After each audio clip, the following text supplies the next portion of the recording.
Depois do coronavírus, imaginem o seguinte, o que o coronavírus ele tem como resultado? Um alto índice de mortes de pessoas vulneráveis. Mas esse alto índice de mortes, obviamente, ele não vai acabar com a população brasileira.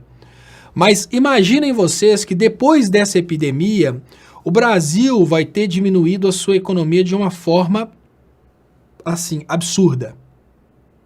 O Brasil vai estar deprimido em termos econômicos e imaginem que dificilmente vai ter uma pessoa no Brasil que não perdeu um familiar com essa doença.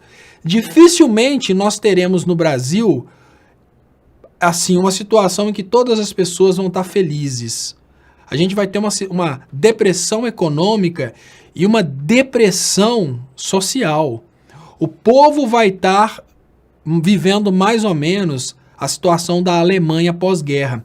Eu iniciei esse programa falando com vocês que muitos alemães, depois da derrota, muitos alemães ainda estavam insistindo que o Hitler era um cara bom, uma pessoa de bem, que ele era um mito, e esses alemães foram levados para conhecer os campos de concentração, porque eles não conheciam os campos de concentração.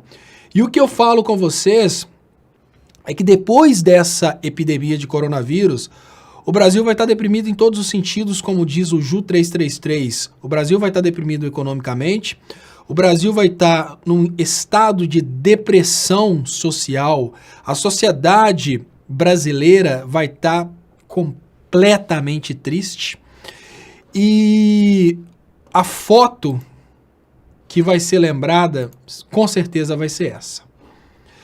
De um mundo inteiro avisando a própria população sobre os perigos do coronavírus e o nosso presidente nas ruas celebrando o coronavírus, rindo do coronavírus.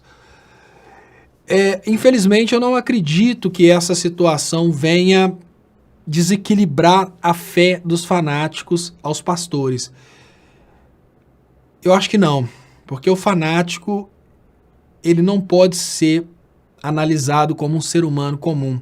O fanático é como uma máquina, ele é programado. Uma vez programado, é muito difícil de desprogramar.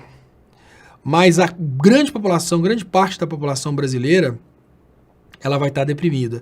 As pessoas me perguntam qual que é a minha opinião em relação às mortes.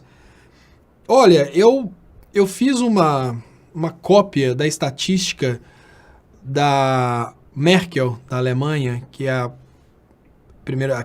a chanceler alemã, que tem uma estatística de 70% da população alemã vai ser contaminada. O que significa que ela está dizendo que 2,1% da população alemã vai morrer. Se a gente traz essa mesma estatística para o Brasil, a gente está falando de quase 5 milhões de pessoas. Só que a gente precisa concordar que a saúde no Brasil não tem a mesma estrutura que a saúde na Alemanha. Eu imagino que a gente está indo para uma situação de 10 milhões de pessoas morrendo por causa dessa doença. Eu imagino que sim. E não sei se hoje, assim, a gente consegue parar isso não. Porque o momento de lutar contra isso foi o momento que a Itália começou a avisar.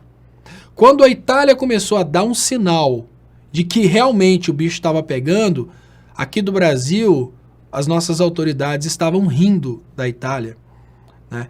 Já cunharam, inclusive, o termo vírus chinês. O eleitor do Bolsonaro já está aprendendo a falar vírus chinês, como se fosse um vírus criado pela China que só pega em chinês. Dentro das igrejas, a crença que existe é que o vírus não vai pegar ali naquelas pessoas. No entanto, várias igrejas da Europa estão sendo hoje acusadas como sendo as maiores propagadoras da doença. Não por intenção, na Europa não foi por intenção. É porque lá realmente espaços fechados, né, por serem espaços fechados, elas estavam propagando essas doenças. E algumas pessoas falam Edir Macedo e Malafaia deveriam estar presos. Sim, só que hoje Edir Macedo e Malafaia juntos, eles possuem mais poder que o Estado brasileiro. Ou seja, Edir Macedo e Malafaia juntos, eles possuem mais poder que o executivo, o legislativo e o judiciário, porque eles têm um gado à disposição. Eles têm um povo à disposição.